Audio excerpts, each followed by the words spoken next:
Aventureiros atravessaram o oceano em busca de uma vida nova e forjaram uma nação que se tornaria a mais poderosa do mundo. Mas a busca pela liberdade fez de amigos adversários. O preço da independência americana foi a guerra.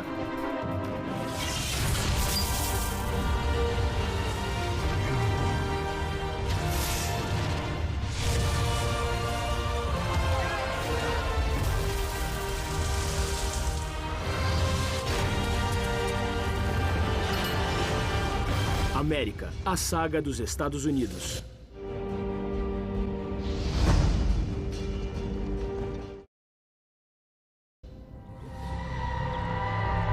Rebeldes.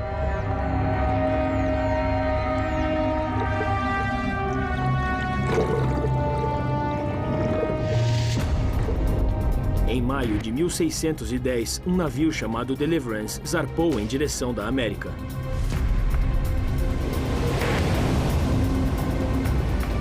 "120 anos depois de Colombo, a jornada ainda era perigosa. Preciso de ajuda aqui! A bordo estava John Rolfe, um lavrador inglês de 24 anos em busca de uma vida nova. Atravessar o Atlântico levava pelo menos 2 meses, às vezes muito mais. 70% dos primeiros aventureiros, como Rolfe, perderam a vida no primeiro ano. Terra à vista! Mas para Rolfe, o risco valia a pena.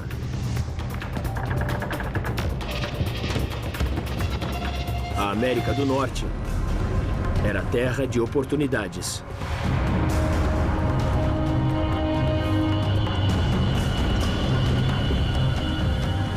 Um continente de grandes e intocadas riquezas, a começar pelo mais valioso dos recursos: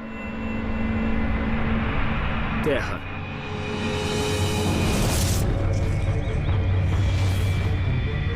Uma capa de 50 bilhões de árvores cobria a metade do que se tornaria o lar de mais de 300 milhões de pessoas.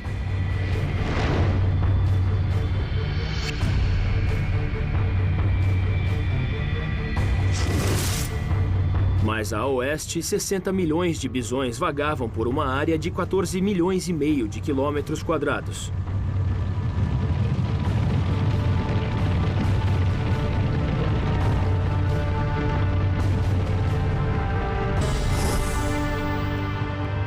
E dizia-se que seu subsolo estava cheio de gemas, prata e que tinha os maiores veios de ouro do mundo. Os colonizadores não esperam nada menos do que o Eldorado.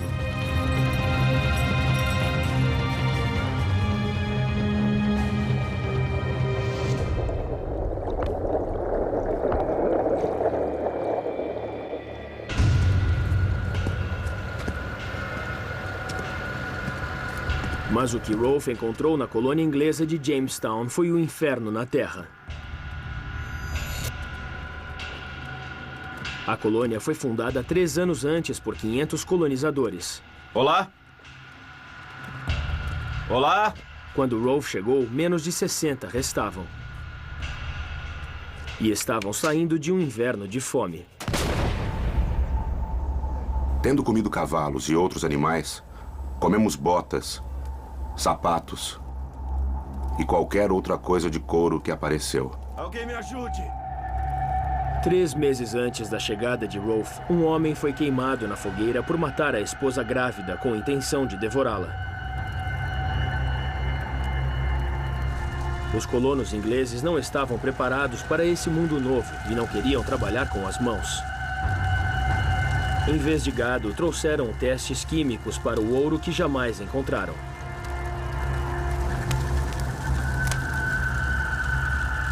E essa não era uma terra inabitada. Construíram Jamestown no meio de um império americano nativo. Os 60 colonizadores famintos estavam cercados por 20 mil índios da nação Powhatan, armados de arcos e flechas, arma 9 vezes mais rápida de recarregar do que o mosquete inglês. Logo se tornaram inimigos.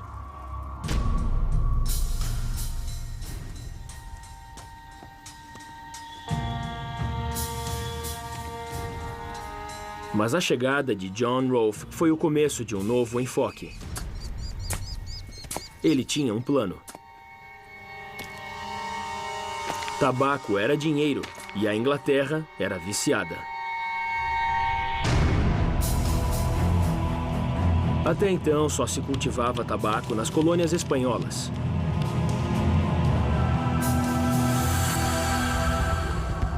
Os espanhóis controlavam o comércio mundial. Vender sementes de tabaco a estrangeiros era punível com a pena de morte. Mas John Rolfe conseguiu sementes de tabaco. Ninguém sabe como. No clima quente e úmido e no solo fértil perto da baía de Chesapeake e Jamestown, as plantas de tabaco se deram bem. A primeira grande colheita valia mais de $1 milhão em dinheiro de hoje. A grande força da América é nossa gente. Se você quiser saber que força define a América, é nossa gente. Nossa tradição imigrante. O fato de trazermos culturas do mundo inteiro. Eu sei o que custa ser bem-sucedido. E quando alguém chega lá, raramente é por sorte. É talento, é usar a cabeça. São várias outras coisas. Em 1614, Rolfe se casou com a filha do rei do Império Powhatan. O nome dela ficou legendário: Pocahontas. Em 1616, o casal viajou à Inglaterra, onde ela se tornou uma celebridade. Seu retrato fazia propaganda da vida no Novo Mundo. Shakespeare se inspirou na colônia.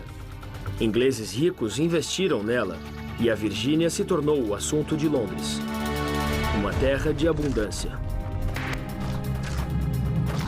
Em 2 anos, o tabaco transformou a faminta Jamestown na cidade de maior expansão da América.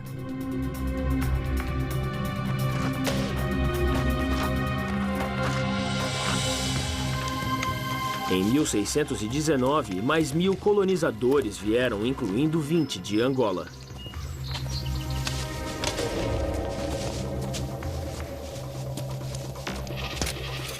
Eram escravos, mas alguns dos primeiros africanos na Virgínia se tornaram donos de terras.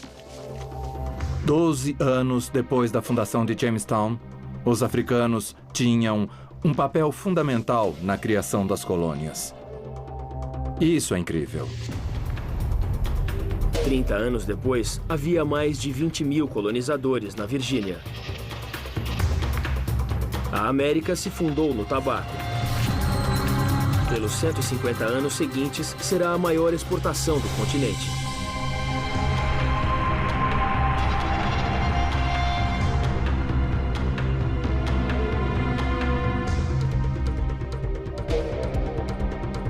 Dez anos depois da chegada de John Rolfe a Jamestown, outro grupo de colonizadores ingleses veio à América do Norte.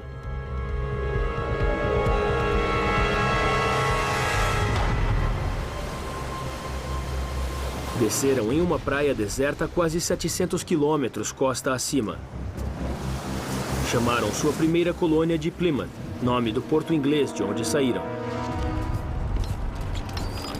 Esses eram colonos de outra classe, um grupo de dissidentes religiosos com a fé no centro de sua vida. Fizeram a perigosa travessia do Atlântico buscando liberdade para praticar sua religião. Entre eles estava um aprendiz de tipografia de 24 anos, Edward Winslow. Ele chegou em um barco chamado Mayflower.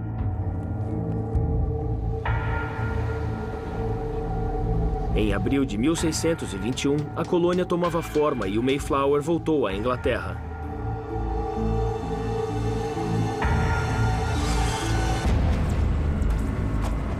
E os chamados peregrinos ficaram sozinhos, em terras desconhecidas.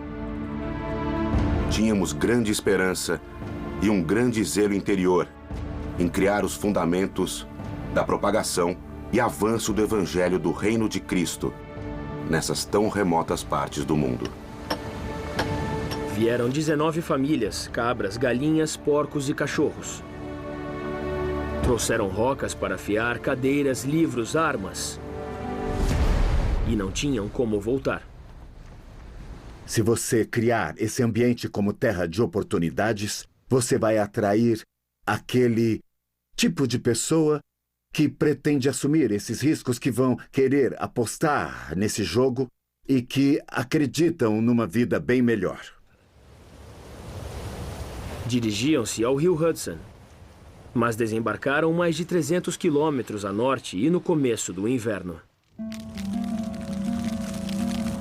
Chegaram em meio a uma mini-idade do gelo, com temperaturas 2 graus abaixo das de hoje. Os invernos eram longos, as estações cultiváveis curtas.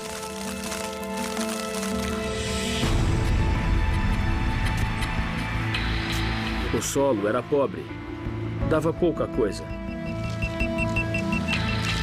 As reservas de alimentos logo acabaram. Nos primeiros 3 meses, mais da metade dos peregrinos morreu. William Bradford era o governador de uma comunidade com problemas desesperadores. Agradou a Deus nos visitar com a morte diariamente. Havia doença por toda parte. Os vivos mal davam conta de enterrar os mortos. Havia 2, às vezes 3 mortes por dia, de mais de 100 pessoas. Mal restaram 50. Às vezes, apenas 6 trabalhadores podiam continuar com as construções. O marido de Susanna White morreu no primeiro inverno. A esposa de Edward Winslow morreu 1 mês depois. Em semanas, White e Winslow se casaram. Tiveram 5 filhos. Hoje, mais de 10% dos americanos podem rastrear seus ancestrais até os primeiros 50 peregrinos.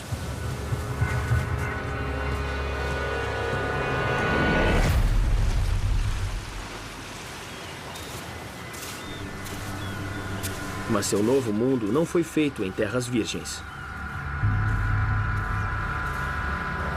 Edward! Edward! Pessoas! Ali, olha! Ali! Como em Jamestown, aqui também já havia gente.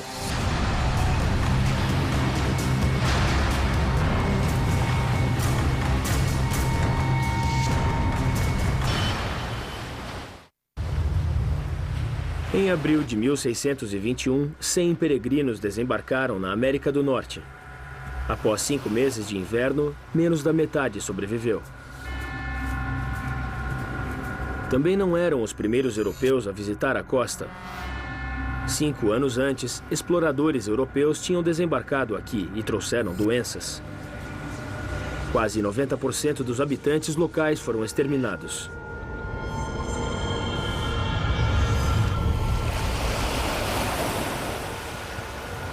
Mas os Poconoket sobreviventes não queriam inimigos, queriam paz. Ensinaram os ingleses a cultivarem solo arenoso, usando peixe como fertilizante.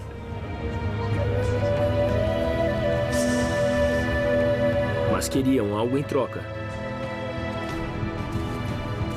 Tinham um inimigo em comum, uma tribo rival, e os ingleses tinham armas poderosas.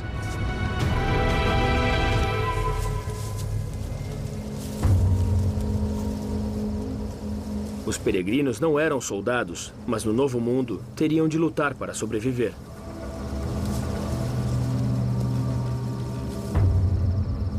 Em 14 de agosto de 1621, peregrinos e Poconokets se uniram para lançar um ataque surpresa, na esperança de salvaguardar seu futuro. Resolveram mandar 14 homens, bem armados, para cair sobre eles durante a noite. O capitão foi claro: não deixar ninguém.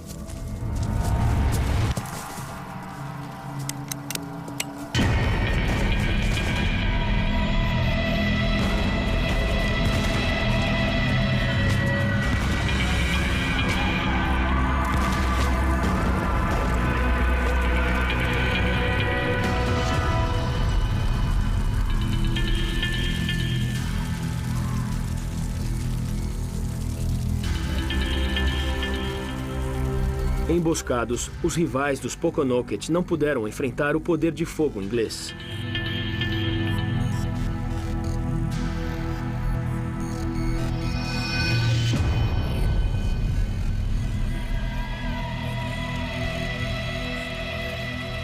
O bem-sucedido ataque foi a chance dos improváveis aliados acharem um denominador comum. Achamos os índios de muito boa fé em sua declaração de paz conosco. São pessoas sem religião ou conhecimento de Deus, mas são confiáveis, aprendem rápido, são inteligentes e justos. Peregrinos e Poconokets selaram sua amizade com uma refeição. Com o tempo, essa será uma celebração que qualquer americano reconhecerá. Ação de graças. Os temas principais na fundação da América são que era um lugar para fazer negócios, para expandir seus horizontes, um lugar para fazer sua vida, praticar sua religião. Eram pontos básicos que atraíam as pessoas para cá, para colonizar.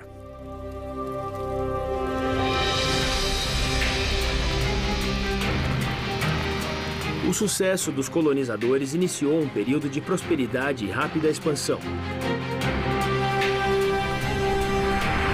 De Jamestown e Plymouth, seus descendentes se espalharam pela costa atlântica.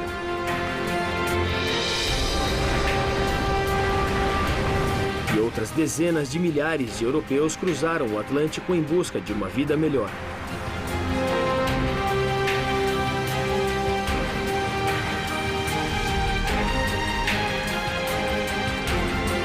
Em um século e meio, fundaram 13 colônias separadas.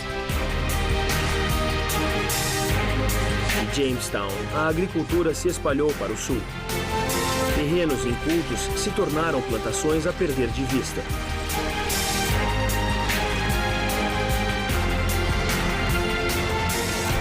Irlandeses, alemães e suecos empurraram as fronteiras. E os holandeses levaram o comércio a uma pequena ilha da foz do rio Hudson. Primeiro chamada Nova Amsterdã, a ilha foi rebatizada para Nova York. Em poucas gerações, os colonos ficaram em média 5 centímetros mais altos do que seus pares ingleses. E seus filhos tinham 2 vezes mais chance de chegar à idade adulta. Eram 20% mais ricos e só pagavam 1/4 dos impostos. Muitos ainda se viam como súditos ingleses, mas as pressões começavam a aparecer. E em nenhum lugar mais do que em Boston. 9 de maio de 1768. 7 gerações depois da primeira colheita de tabaco de John Rolfe, o governo britânico recolhia impostos.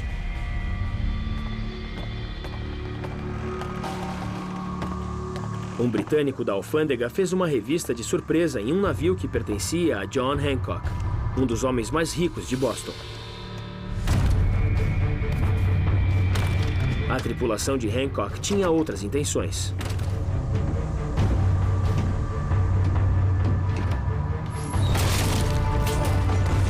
Carregavam 100 barris de vinho importado e não queriam pagar os direitos. Hancock disse que queria protestar contra uma taxação injusta imposta por um rei a mais de 5.000 quilômetros dali.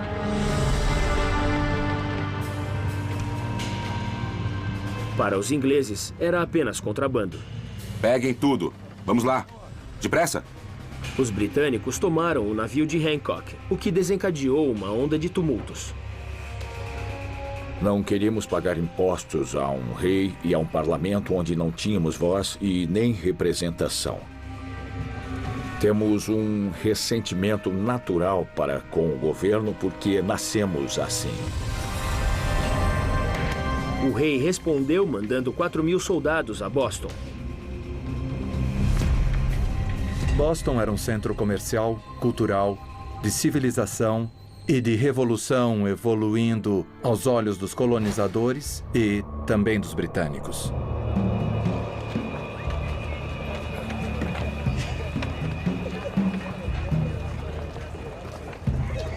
Em outubro de 1768, os soldados britânicos endureceram em Boston, um porto crucial para o Império Britânico.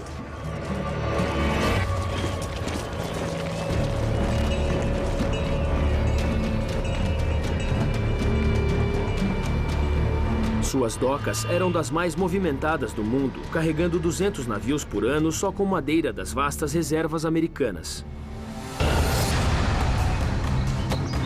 Um terço das transações britânicas nascia nas colônias. A madeira deu energia à economia global do século XVIII, como o petróleo hoje.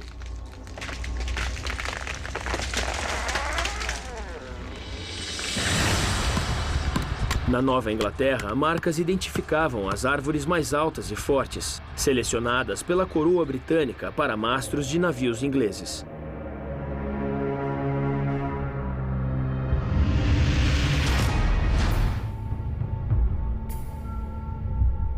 Em Boston, havia um casaco vermelho britânico para cada 4 colonos.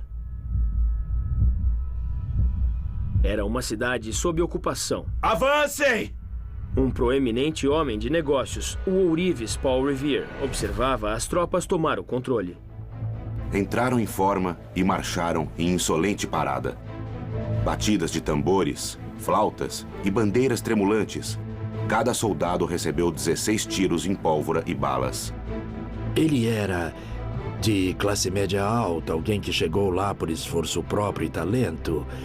Ele representa o que criamos por nós mesmos, com pouco ou nenhuma ajuda de nossos primos ingleses. Quando a Revolução vier, Revere estará no centro dela.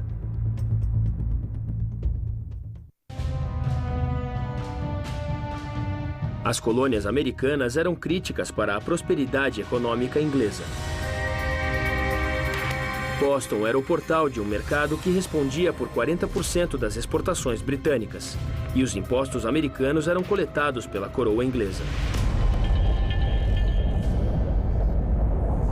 Os navios pesqueiros americanos levavam milhares de toneladas de bacalhau salgado e traziam açúcar e melado para fazer rum. E os britânicos taxavam ambos.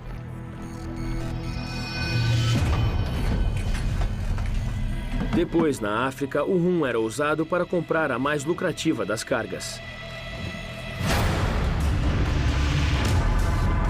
Escravos africanos. Entre 1700 e 1800, mais de 250 mil africanos foram trazidos às colônias americanas. Vieram mais escravos do que todos os grupos de imigrantes somados.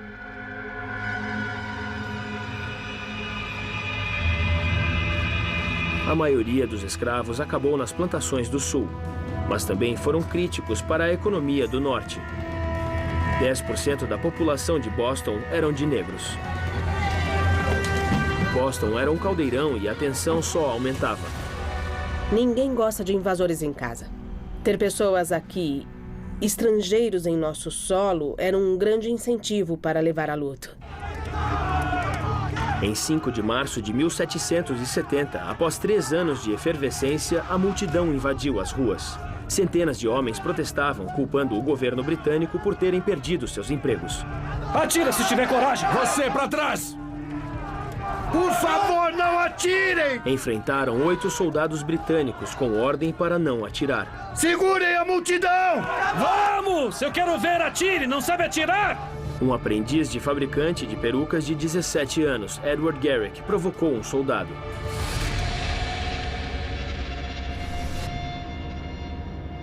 Foi assim que a guerra começou. Pra trás! Segurem a multidão! Vamos, quero ver! Pode bater! O soldado Hugh Montgomery recebeu uma paulada. Você pra trás!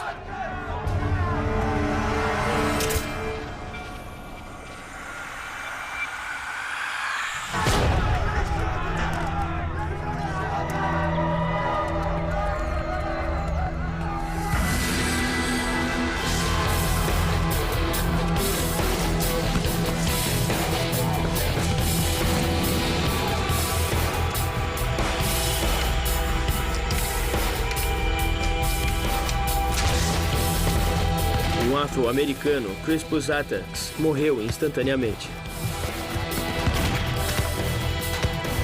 Todos para trás!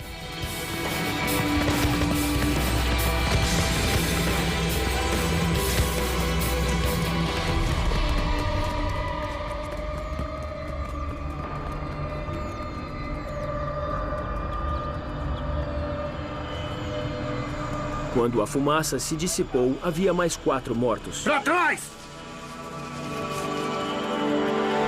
Os políticos radicais de Boston aproveitaram o momento. O ourives e entalhador Paul Revere logo usou o banho de sangue para propaganda anti-britânica. Suas estampas espalharam a indignação pelas 13 colônias. Infeliz Boston, veja seus filhos chorarem, com seus sagrados passeios manchados de sangue sem culpa, enquanto o desleal Preston e seu bando selvagem de violentos assassinos atacam com as mãos imundas. A imagem era explosiva, o título dizia tudo. Um massacre sangrento.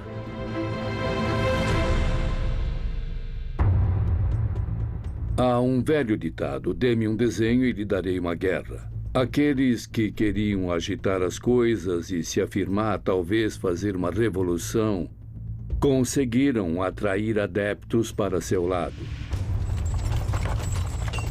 A notícia logo se espalhou. Boston tinha um jornal semanal e os colonos eram leitores ávidos.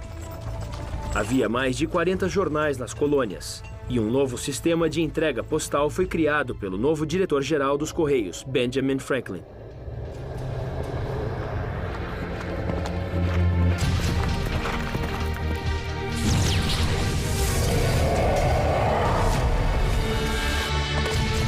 Cavaleiros noturnos reduziram o tempo de entrega pela metade. A rede de comunicações que ligava as colônias era das melhores do mundo. Antes da notícia chegar à Inglaterra, a maior parte da América já sabia do massacre de Boston.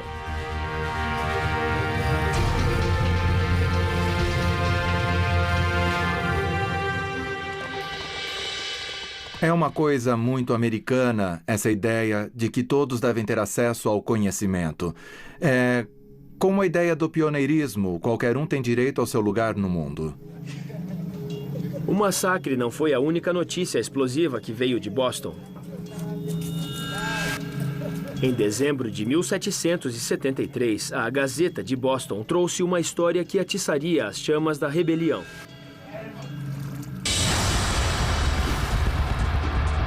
A Inglaterra revogou todos os impostos, menos um, sobre o chá.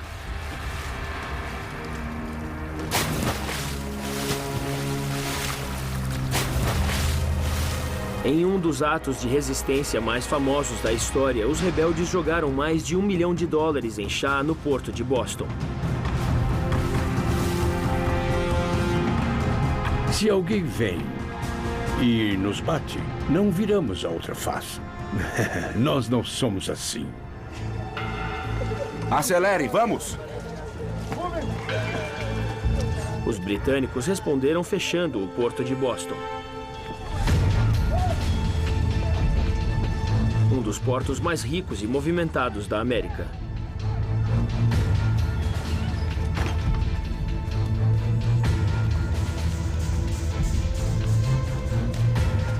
Venha conosco. Centenas de pessoas perderam o emprego. Venha conosco. Os ingleses planejaram acabar com qualquer resistência na colônia rebelde de Massachusetts. Mas esse plano iria fracassar dramaticamente.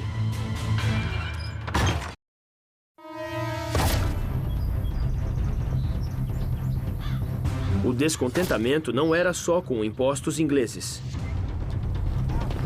Os colonos avançavam para o oeste e muitos estavam de olho em terras além dos Montes Apalaches.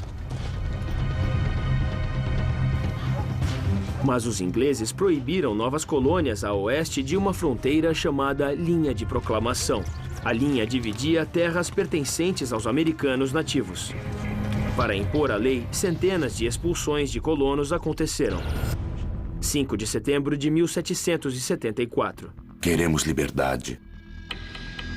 Revoltados com a ação britânica, 56 representantes das colônias se reuniram no primeiro Congresso Continental da Filadélfia. Foi o primeiro passo no caminho da independência americana. Entre eles estavam os radicais John Adams, Patrick Henry e um senhor proprietário de terras na Virgínia, chamado George Washington. Em um tempo em que nossos senhores ingleses se satisfarão com nada menos do que com a privação da liberdade americana, parece necessário que algo seja feito para manter a liberdade. Na Nova Inglaterra, as pessoas se preparavam para se defender. Armas contrabandeadas foram guardadas em locais secretos. Mas embora muitos esperassem um conflito, a maioria dos delegados da Filadélfia queria a paz com a Inglaterra. Uma ação militar criaria uma chaga que jamais fecharia. Muito bem, não temos o dia todo. Vamos rápido. O primeiro Congresso Continental resolveu que um ataque inglês a qualquer colônia seria visto como um ataque a todas. Vamos lá, peguem as coisas. O que nasceu na Filadélfia foi a solidariedade. As diferenças entre a Virgínia, a Pensilvânia, a Nova Inglaterra e Nova York já não existem. Não sou da Virgínia. Sou americano. O futuro das 13 colônias americanas estava em jogo. Bom dia, senhores. Como vão? Na primavera de 1775, perto de Concord, Massachusetts. Vamos lá, peguem as armas. Não temos o dia todo. O fabricante de armas, Isaac Davis, dava treinamento básico à milícia da cidade. Os patriotas sabiam que faziam a coisa certa, que estavam criando uma nação. E eles acreditavam muito no que faziam. Tem que ficar limpo. Trate de manter limpo. Isso pode salvar sua vida. Senão... Se a guerra vier, essa será a primeira linha de defesa. Uma guarda voluntária.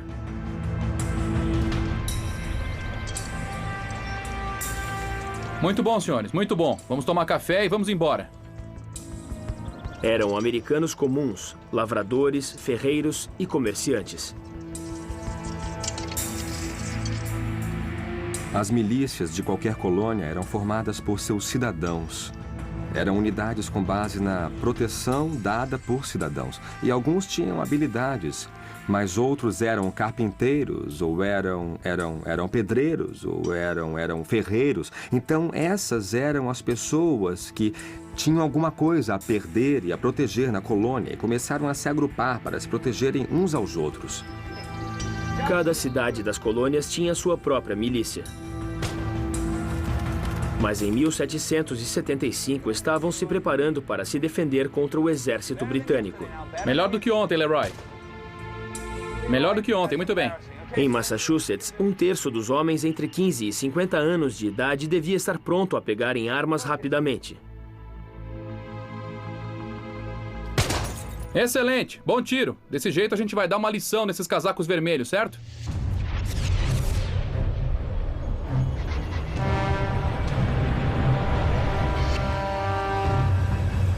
À meia-noite de 19 de abril de 1775, 900 soldados britânicos deixaram seu quartel em Boston para ir a Lexington e Concord, a 30 quilômetros.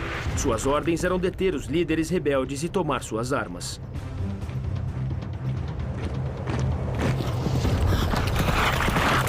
Mas o plano vazou e chegou a Paul Revere, que partiu antes deles para alertar as milícias.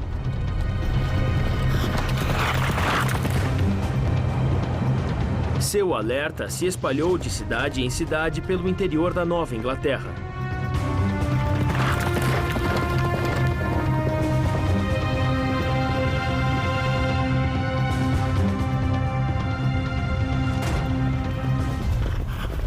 Revere chegou em Lexington antes dos ingleses. Os ingleses estão chegando. Vamos avisar a milícia para se reunir. Vamos!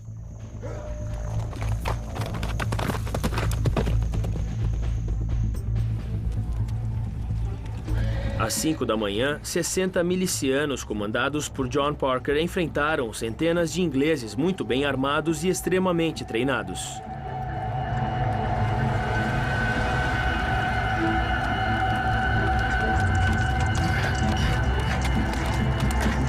O que houve a seguir mudou o curso da história.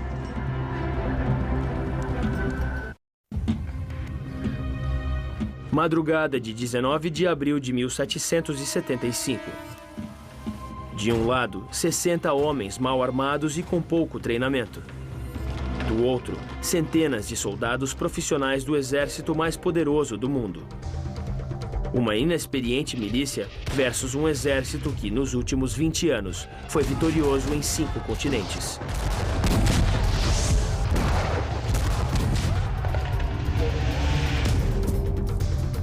Mas os rebeldes estavam dispostos a lutar. Esses homens eram revolucionários, eram muito matreiros, eram rebeldes, alguns eram cavalheiros, fazendeiros, alguns extremamente letrados, outros eram bem pouco educados. Realmente era o nascimento de uma nação. A milícia de Lexington se reuniu na praça da cidade. Eram pecuaristas e comerciantes, mas entre eles também havia afro-americanos livres e escravos. Foi uma experiência única que os afro-americanos tiveram com as forças militares. Afro-americanos lutaram pelo país antes mesmo de ele ser um país. Afro-americanos como Prince Estabrook. Dê-me treinamento e me dê uma arma.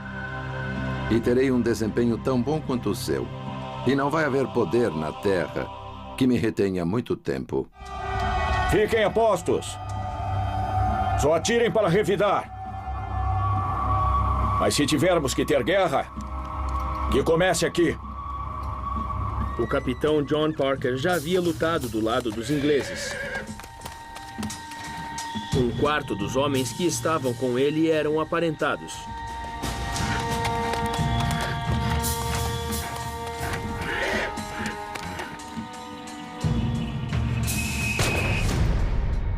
Ninguém sabe quem deu o primeiro tiro em Lexington. Mas foi um tiro que o mundo ouviu. Apontar! Os casacos vermelhos intimidavam. Seu modo de evoluir, seu modo de marchar, seu modo de lutar naquele espaço aberto. Imagino estar no lugar de alguém que trabalhava na imprensa escrita. A situação era terrível, além de qualquer possível descrição com palavras. Fogo!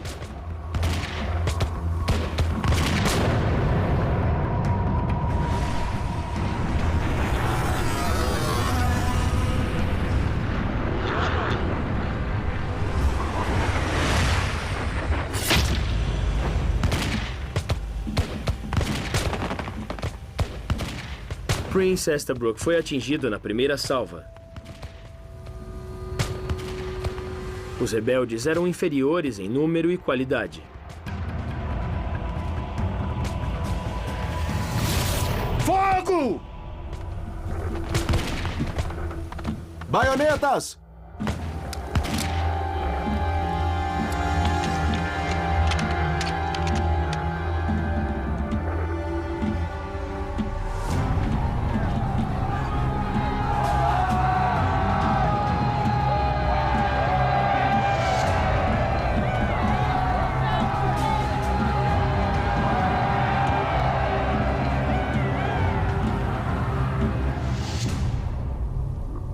Minutos após os primeiros tiros em Lexington, 8 rebeldes estavam mortos e 10 feridos. A Revolução Americana tinha começado. Os casacos vermelhos chegaram a Concórdia às 9 horas. Orientados por pistas de colonos leais à coroa, localizaram o armazém de armas da milícia. Mas os rebeldes já tinham passado.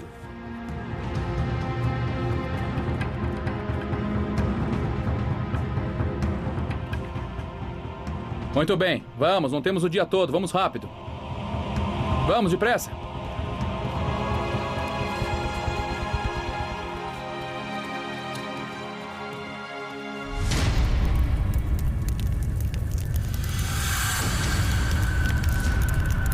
Os britânicos continuaram a procurar armas, o que deu aos rebeldes mais tempo para avisar a todos.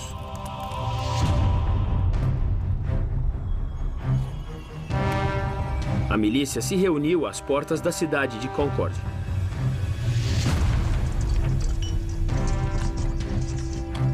No fim da manhã, mais de 1000 homens tinham vindo de aldeias vizinhas.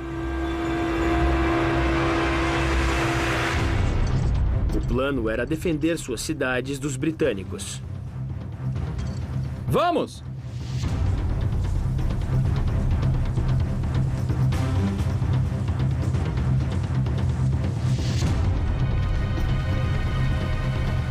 Depois de Lexington, o cenário mudou. As tropas britânicas se puseram a marchar aos 30 quilômetros de volta a Boston.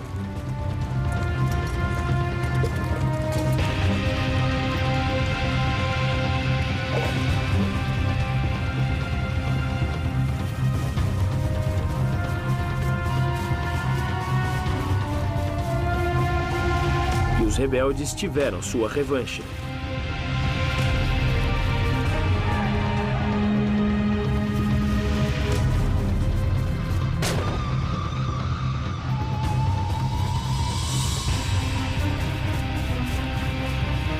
A milícia!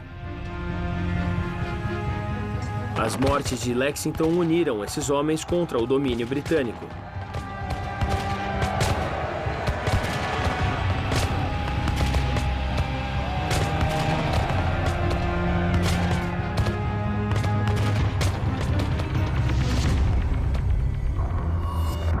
O fabricante de armas e líder de milícia Isaac Davis levou uma bala no coração.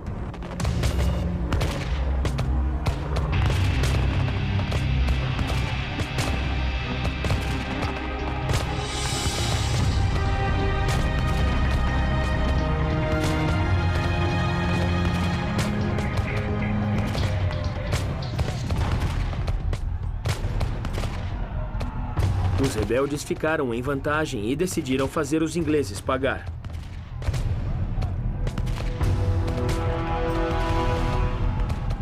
Seguiram toda a marcha dos ingleses de volta a Boston, atirando o tempo todo. Um terço dos soldados foi morto ou ferido.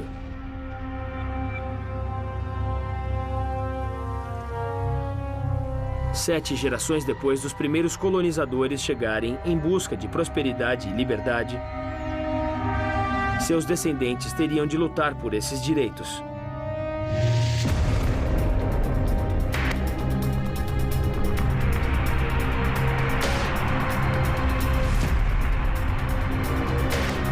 Em seu caminho estava a força da maior superpotência militar do mundo.